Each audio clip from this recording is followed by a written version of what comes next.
चाहे अकीदे की खराबी का अंधेरा हो, चाहे आमाल की खराबी का अंधेरा हो, चाहे अखलाक की खराबी का अंधेरा हो, जहां जहां भी जुल्म होगा वहां वहां इल्म पहुंचेगा तो अंधेरा छटेगा और रोशनी इंशाअल्लाह पहुंच जाएगी। आज मुआशरे के अंदर ये कोशिश की जा रही है कि इस्लाह हो, और जगह जगह पर इस्लाह मुआशरा कॉन्फ्रेंस होती है और मुआशरे के मुख्तलिफ पहलुओं के सिलसिले में गुफ्तगू होती है कि ये दुरुस्त हो जाए, ये दुरुस्त हो जाए, ये दुरुस्त हो जाए। इसमें कोई शक की गुंजाइश नहीं कि बिगाड़ का मामला ऐसा है कि किसी शायर ने कहा कि एक हंगामे महशर हो तो उसको भूलूं, रह रह के सैकड़ों बातों का ख्याल आता है। अकीदा बिगड़ रहा है, आमाल खराब हो गए, अखलाक का दिवालिया हो गया, हुकूक इंसानी की पामाली होती जा रही है, किसी एतबार से इंसान में इंसानियत छलकती नजर नहीं आती, बल्कि जैसे जैसे मादियत उरूज पर पहुंच रही है इंसानियत सिसकती चली जा रही है।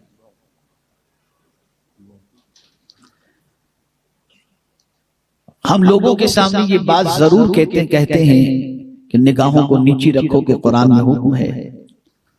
हम लोगों के सामने ये बात जरूर पेश करते हैं कि जबान की हिफाजत करो, झूठ से परहेज करो कि कुरान ने मना फरमाया वज्तनिबू कौल ज़ूर। मुख्तलिफ अखलाक व आदात व अतवार के सिलसिले में, आमाल के सिलसिले में गुफ्तगू करते हैं,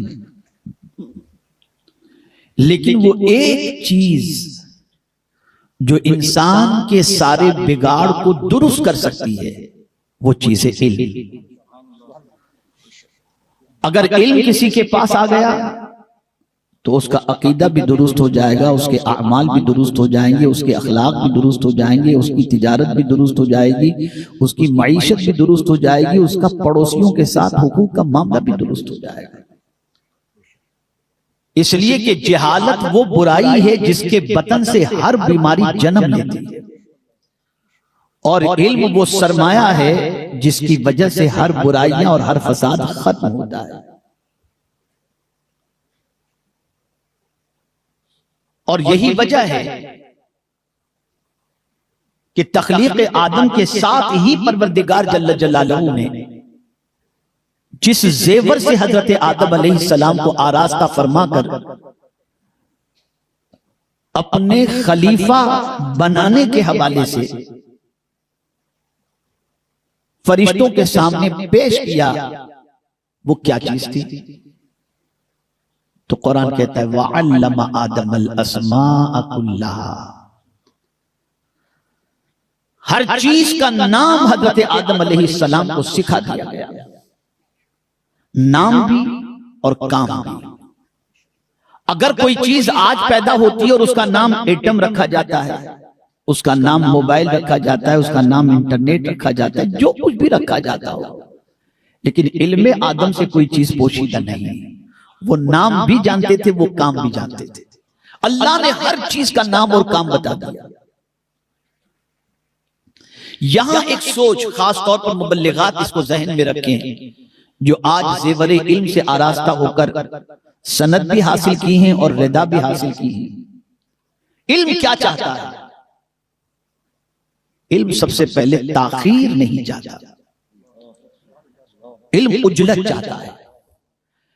इसीलिए आप देखें, जैसे ही रब्बे कदीर ने हजरत आदम को सारी चीजों के नाम बता दिए तो फरमाया अब ये इल्म तुम्हारे पास मत रखो। आ गया ना, सुम्मा अरदहु अलल मलाइका, ताखीर के बगैर फरिश्तों के सामने उस इल्म को पेश करने का हुक्म दे दिया। ताखीर जरा भी नहीं। इल्म चाहता है कि उसे जुमूद न मिले, इल्म चाहता है कि उसे बहाव। और इल्म ही ऐसी चीज है जितना सिखाते चले जाओगे उतना बढ़ता चला जाएगा।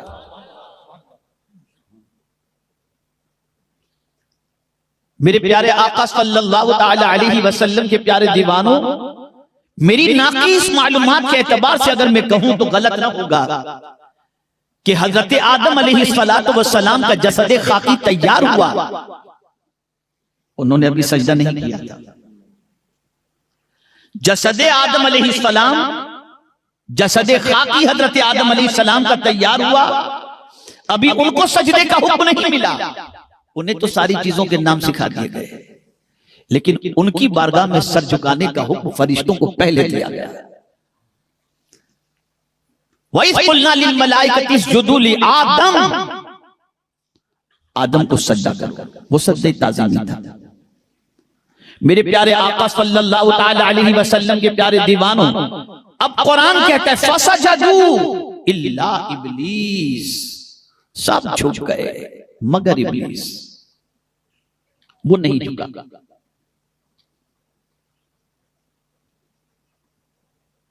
अब उसकी दो खराबियां थी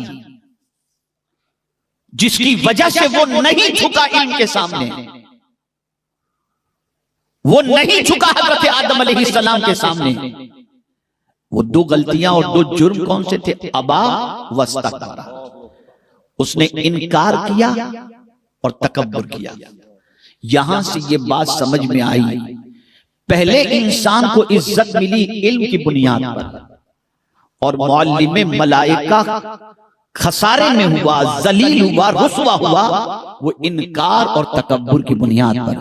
दो किरदार हमारे सामने वाज़े हो गए। पहला किरदार तो ये है, अगर तुम ये चाहते हो कि दुनिया तुम्हारे सामने झुके तो सुन लो, तुम इल्म का दामन थाम लो, जहां इल्म होगा वहां दुनिया झुकेगी। और सुन लो, अगर तुम्हें ये मकाम मिल जाए कि तुम मुअल्लिम बन भी जाओ, तो तुम्हें इस चीज को जहन में रखना है कि तुम किसी इंसान के सामने नहीं, खुदा के हुक्म के सामने हमेशा झुके रहो, और खुदा के सामने कभी तकब्बुर न करना। जहां तकब्बुर आएगा वहां तुम्हारा इल्म तुम्हें कोई फायदा नहीं पहुंचाएगा। न खुदा के हुक्म के सामने झुकने से इनकार और न तकब्बुर। बहुत अहम नुक्ते की तरफ तवज्जो मबजूल करा रहा।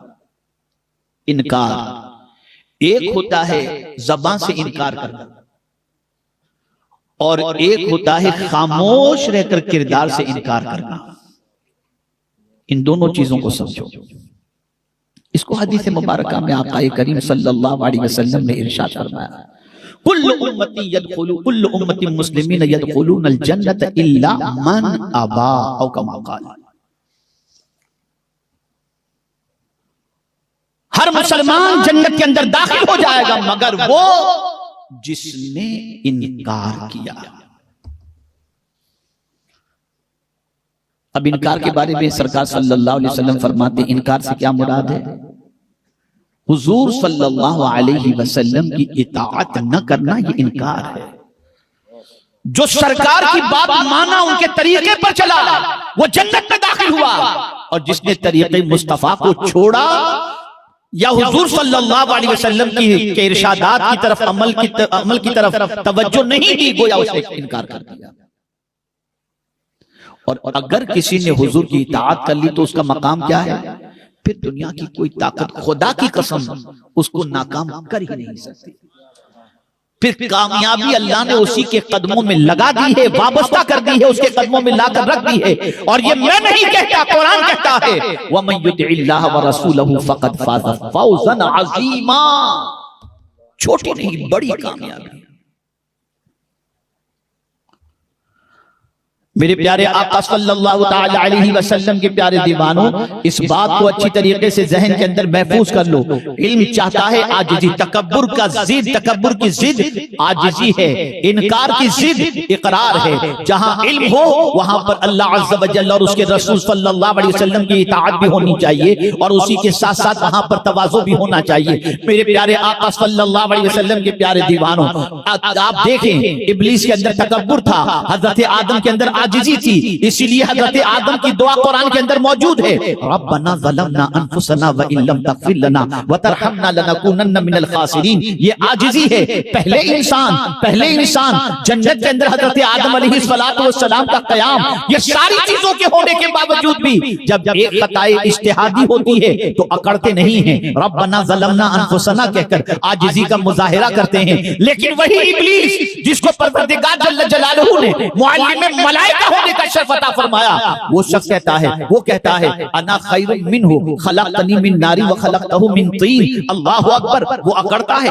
मैं झुकूं खुदा के सामने, मैं झुकाऊं आदम के सामने, मैं सर झुकाऊं आदम के सामने। मैं तो आग से पैदा हुआ, आदम मिट्टी से पैदा हुए। अब आप देखें, सजदे की कमी नहीं थी, इबादत की कमी नहीं थी, रियाजत की कमी नहीं थी, तस्बीह की कमी नहीं थी। उसके नामे आमाल में नेकियों का इतना खजाना मौजूद था कि अगर वो सजदे, उसके सजदे के हवाले से अगर कहा जाए तो गलत न होगा कि जमीन पर दिल रखने की कोई जगह ऐसी नहीं थी जहां उसने सजदा न किया हो। इतने सजदों के बावजूद अमल देखिए, उसका अमल क्या था? एक इनकार करना और एक तकब्बुर करना। ये बेअमली जो दो चीजें थी, इन दो चीजों की ताकत इतनी जबरदस्त है और ये दो अमल इतने बुरे हैं कि इन दो की बुनियाद पर अल्लाह ने जिंदगी की सारी इबादतें उसके मुंह पर मार दी। और फिर मेरे प्यारे आका सल्लल्लाहु अलैहि वसल्लम के प्यारे दीवानों, रसूल आजम सल्लल्लाहु तआला अलैहि वसल्लम के नूर की ताजीम कहें या हजरत आदम अलैहिस्सलातु व तस्लीम की ताजीम कहें, इनकारे ताजीम की बुनियाद पर वो रांदे बारगाह इलाही हो गया।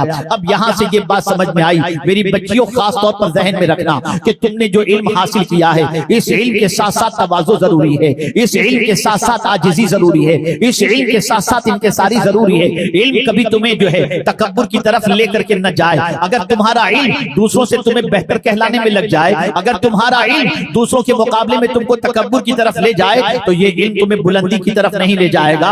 मैं आपको एक छोटी सी बात के जरिए, यहाँ सरमाएदार भी होंगे, यहाँ पर सरबर आवर्दा अफराद भी होंगे, मुआशरे में मकाम रखने वाले भी होंगे, घर के अंदर भी बहैसियतें बड़े होंगे, चाहे बाप की शक्ल में या चाहे सास की शक्ल के अंदर, किसी भी एतबार से बड़े होंगे। यहाँ पर मैं एक चीज आपको बता दूं कि आदमी कभी झुकता नहीं है, खुद को बड़ा समझकर नहीं झुकता, और उस वजह से न झुकने की बुनियाद पर अल्लाह ताला उसे इज्जत नहीं देता। मैं मिसाल के जरिए समझाऊं, खुद को बड़ा समझने की वजह से अल्लाह इज्जत नहीं देता। तवज्जो चाहूंगा जुमले पर, इंशाअल्लाह ईमान ताजा होगा।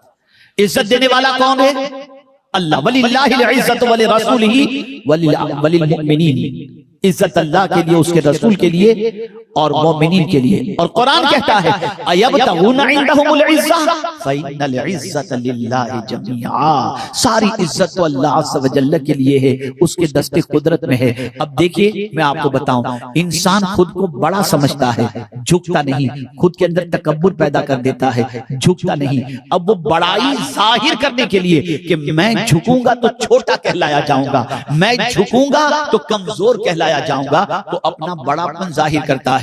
और वो बड़ापन जाहिर करने के लिए और बड़ा बनने के लिए वो अपने आप को तकब्बुर के दायरे के अंदर ले जाता है। लेकिन मौला फरमाता है, तू खुद से बड़ा बनना चाहता है, तू खुद से अकड़ना चाहता है और खुद से बड़ा बनना चाहता है, मैं तुझे बड़ा होने नहीं दूंगा। मैं तो किसको बुलंदी अता करता हूँ? मेरे बंदे, तू जानता है, जो झुक जाता है उसको बुलंदी अता करता हूँ। इसलिए कि बुलंदी देना मेरे दस्ते कुदरत में है। कोई खुद से हजार बड़ा बन जाए, वो बड़ा नहीं हुआ करता, बड़ा वही है जिसे अल्लाह बड़ा बना दे। तो अल्लाह फरमाता है, अगर तू चाहता है कि मैं तुझे बुलंदी अता करूं, मन तवाज़ा लिल्लाह फक़द रफ़अहुल्लाह। जो अल्लाह के लिए तवाज़ु इख्तियार करे, अल्लाह उसे बुलंदी अता फरमा दिया करता है।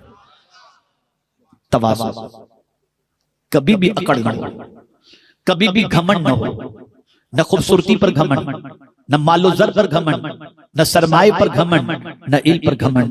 इसलिए कि इल्म छीनना भी जानता है अल्लाह अज़्ज़ व जल, और इल्म देना भी जानता है। और इसी तरीके से परवरदिगार जल्ल जलालहू अपने हबीब सल्लल्लाहु अलैहि वसल्लम की उम्मत से बेपनाह मोहब्बत फरमाता है। इसलिए ऐसी तालीमात से इस उम्मत को आरास्ता करने का रसूल आज़म को हुक्म दिया गया, जिन तालीमात पर अमल करने के बाद मुसलमान की जिंदगी इस तरह से संवर जाए कि उसकी दुनिया में भी वो कामयाब हो जाए और आखिरत में भी कामयाब हो जाए। अब समझिए, आज एक चीज की ज्यादती की दुआ अल्लाह की बारगाह में लोग नहीं करते।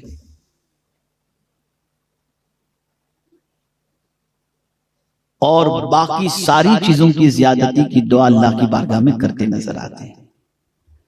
और उसमें भी सबसे ज्यादा माल की ज्यादती। अब तो YouTube के ऊपर ज्यादा व्यूज उसको मिलते हैं जिसमें मालदार होने का वजीफा होता है। जहां कहा किसी ने कि टाइटल आपने देख लिया कि ये पढ़ो मालदार हो जाओगे, दौलत खत्म नहीं होगी, 4 दिन में बन जाओगे, इतना आ जाएगा, रखने की जगह नहीं होगी, लगे हैं माशाल्लाह, लग गए उसके अंदर। उसके व्यूज जरा देखिए आप। और अगर इसमें कोई ये कह दे कि अल्लाह ने हुजूर से फरमाया है कि मेरे महबूब अगर तुम चाहते हो, दिया तो तुमको मैंने बहुत कुछ है, क्या नहीं दिया अल्लाह ने हुजूर को? जमीन व जमात तुम्हारे लिए, मकीन व मकान तुम्हारे लिए, बने दो जहां तुम्हारे लिए, हम आए यहां तुम्हारे लिए, उठे भी वहां तुम्हारे लिए, सब कुछ हुजूर के लिए, सब कुछ। बल्कि मुझे तो हैरत होती है कि क्या शान है मेरे आका सल्लल्लाहु अलैहि वसल्लम की कि एक महबूब के लिए सारी कायनात बना डाली, एक महबूब के लिए। लोग ताजमहल के बारे में कहते हैं कि शाहजहां ने ताजमहल बने डाले। जालिमो, इतना सोचो, क्या ताजमहल और क्या उस मोहब्बत को हम कंपेयर करें? जरा देखो अल्लाह मेरे आका से कैसी मोहब्बत है। एक महबूब के लिए सारी कायनात बना डाली, सब कुछ हुजूर के लिए, सब कुछ हुजूर के लिए। बल्कि महशर भी इसीलिए है कि महबूब की अजमत दिखाई जाए कि जरा देखो मेरे महबूब की शान। फकत इतना सबब है इनक़ाद बज़्म महशर का कि उनकी शान महबूबी दिखाई जाने वाली। महशर की हुजूर की शान क्या नहीं दिया हुजूर को अल्लाह ने? सब कुछ दिया। और इल्म उसका तो क्या कहना, वअल्लमका मा लम तकुन तअलम। दुनिया का पढ़ाने वाला कोई कॉन्फिडेंस के साथ अपने शागिर्द के बारे में नहीं कह सकता कि तू कभी नहीं भूलेगा। लेकिन या रसूल अल्लाह, आपकी अज़मतों पर कुर्बान के आपके बारे में मौला फरमाते सनु करियू का फला तंसा, ऐसा पढ़ाऊंगा कि कभी भूलोगे कि नहीं। क्या शान है मेरे आका सल्लल्लाहु अलैहि वसल्लम। सब कुछ देकर भी इतना सब कुछ दिया, जन्नत की चाबी, जमीन के खजाने की चाबी, सब कुछ अता किया। लेकिन इंसान की फितरत में कोई चीज की ज्यादती की तड़प रखी है अल्लाह ने कि आदमी कोई चीज ज्यादा मांगता है। ज्यादा किसी चीज की तलब करना ज्यादती की फितरत के अंदर है। आदमी किसी चीज में कमी नहीं चाहता, और ज्यादा मिल जाए, हल मिन मजीद, हल मिन मजीद, हल मिन मजीद, उसकी फितरत में है। तो महबूब से फरमाया, महबूब अगर कोई चीज तुम्हें ज्यादा चाहिए ना, तो तुम एक काम करो, मांगो मुझसे। किस चीज को ज्यादा मांगो? वकुल रब्बि ज़िदनी इल्मा, ए अल्लाह मुझे इल्म ज्यादा अता फरमा। आप जरा सोचो, जो दुआ अल्लाह ने हुजूर को सिखाई, वो दुआ कितनी अजमत वाली दुआ होगी। उस दुआ की अजमत का कोई अंदाजा लगा सकता है? आकाई करीम सल्लल्लाहु अलैहि वसल्लम को ये दुआ मांगने के लिए रब ने फरमाया कि मेरे महबूब मुझसे मांगो।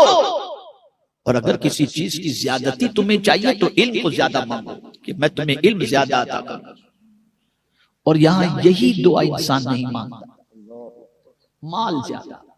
फिरौन की विरासत तो चाहिए, नबी की विरासत नहीं चाहिए।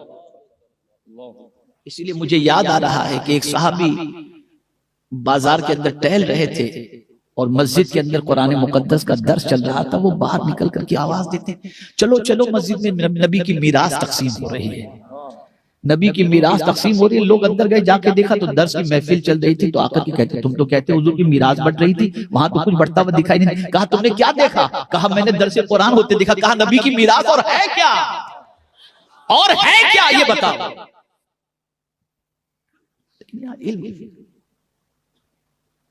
इस वक्त पूरी दुनिया में सबसे ज्यादा जाहिल कौम अगर कोई है तो वो मुसलमान है। और थोड़ी चुपती भी बात कह दे, थोड़ी चुपती भी बात। अभी कुछ महीनों पहले का एक सर्वे हिंदुस्तान के मुसलमानों के सिलसिले में आया, तो उस सर्वे की रिपोर्ट में ये बात आई कि हिंदुस्तान के 60% मुसलमान जो हैं वो पहला कलिमा भी नहीं जानते। ये है मुसलमान। अरे इतना बड़ा मजमा है, मैं अगर आप में से किसी से पूछ लूं कि नमाज के शराइत कितने हैं तो यूं देखेंगे, कुछ नहीं आता। लगे हैं माल जमा करने के अंदर, दुकानों पर दुकानें, शोरूम पर शोरूम, पैसों पर पैसे, डेकोरेशन पर डेकोरेशन, बस लगे हैं और समझते हैं कि ये दीन सीखना कोई जरूरी है ही नहीं, कोई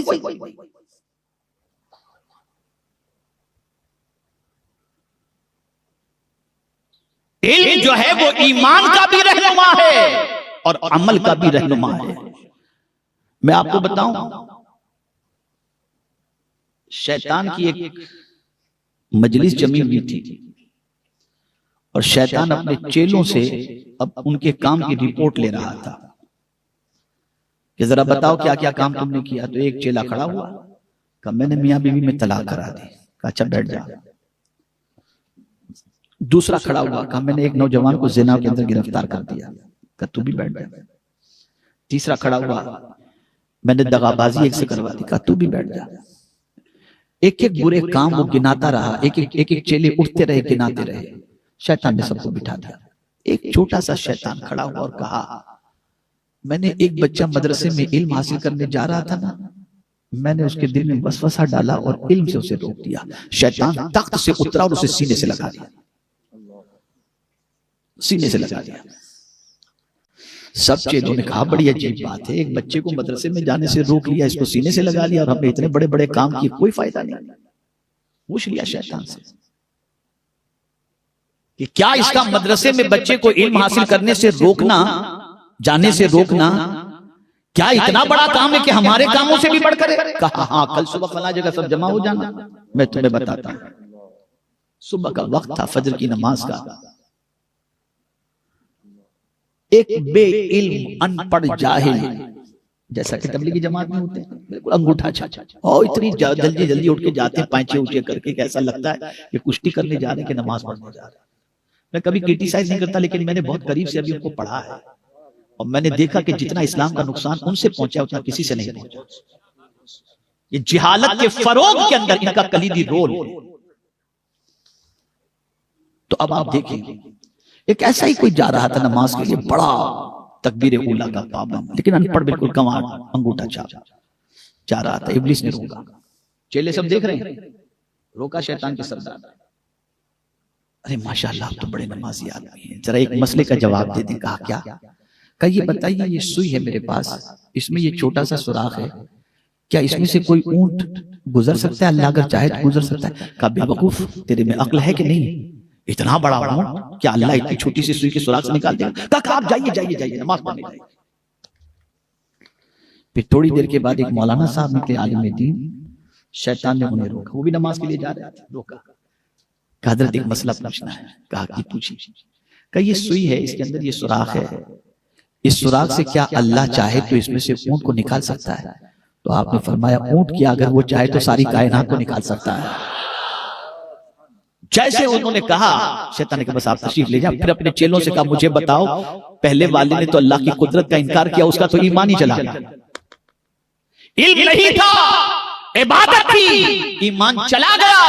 लेकिन ये आलिमे दीन थे, अल्लाह की कुदरत को जानते थे, इसलिए इन्होंने कहा कि सुई के सुराख से अगर अल्लाह चाहे तो सारी कायनात को निकाल दे। और ये इल्म है इनके पास, इसलिए खुद भी ईमान पर कायम रहेंगे और दूसरों को भी ईमान के रास्ते पर लेकर के जाएंगे।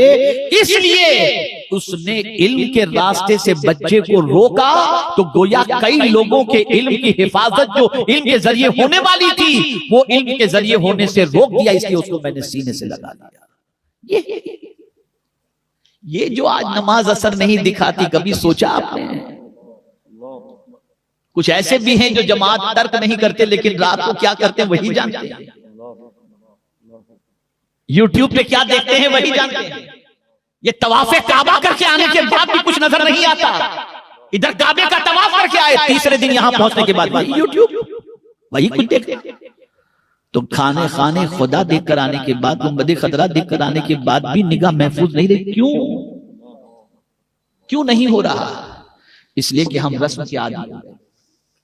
यार चलो नमाज पढ़ो, वो एक जो लहर चली है ना तबलीगी जमात वालों की, नमाज पढ़ो अल्लाह सब माफ कर देगा, नमाज पढ़ो अल्लाह सब माफ कर देगा, ये लहर के शिकार हो गए। इससे मुराद ये नहीं है कि अब नमाज छोड़ दें यार, इल्म हासिल करने लग जाए। नमाज पढ़ो, उसे कायम करो, लेकिन मसाइले नमाज भी सीखो, शराइते नमाज भी सीखो, तरीके नमाज भी सीखो, सब कुछ सीखो। अब यहाँ एक बड़ी प्यारी बात मैं आपके सामने अर्ज करता हूँ, शायद आपका ईमान ताज़ा हो जाए। एक साहब बगैर हज के मसाइल सीखे हुए और जाने हुए और उसके असरार और रुमूज जाने और सीखे हुए गए हज के लिए, बल्कि अल्लाह ने नवाजा था, बार बार हज के लिए जाते थे। एक दिन एक साहिब इल्म से मुलाकात हो गई।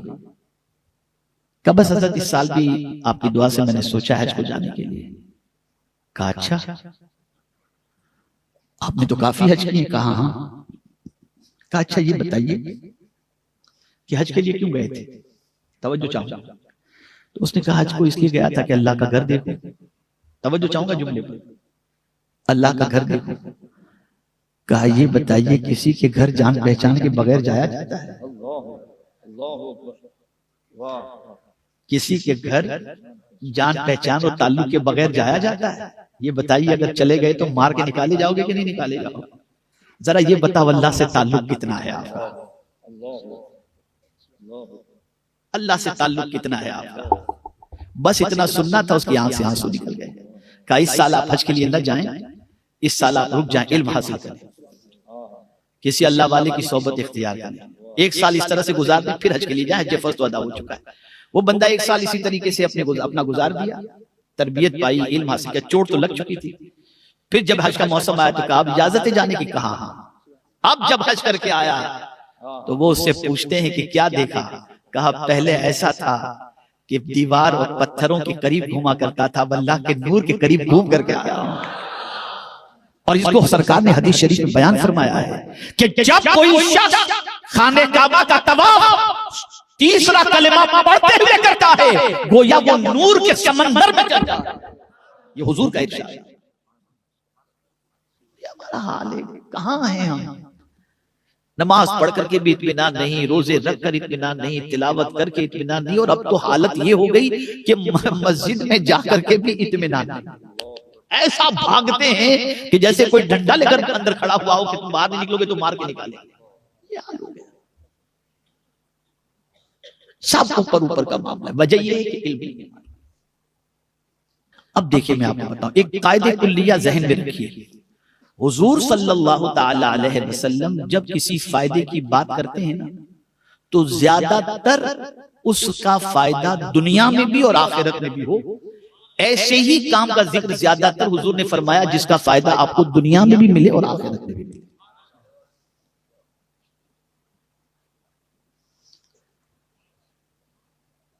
अब हुजूर सल्लल्लाहु अलैहि वसल्लम का एक इरशाद सुना। आका करीम सल्लल्लाहु अलैहि वसल्लम फरमाते अलैकुम बिल इल्म फ़इन्नल इल्म खलीलुल मोमिन। इल्म को लाजिम पकड़ो कि इल्म मोमिन का जिगरी दोस्त है।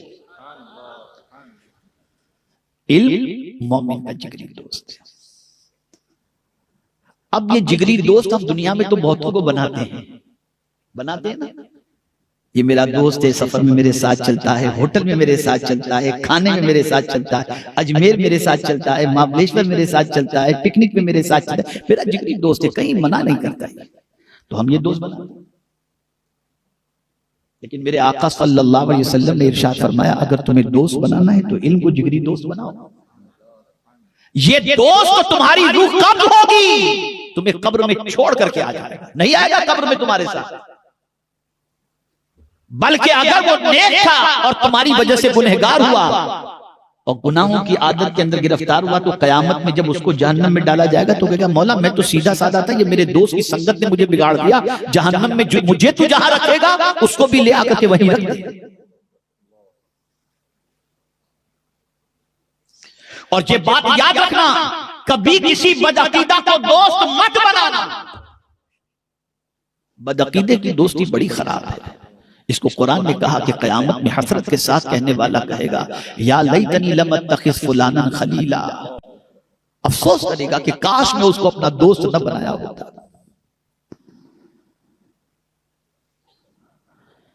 तो जितने जिगरी दोस्त हैं कब्र तक, उसके बाद अंदर कोई साथ नहीं। लेकिन या रसूल अल्लाह आपकी अज़मतों पर कुर्बान,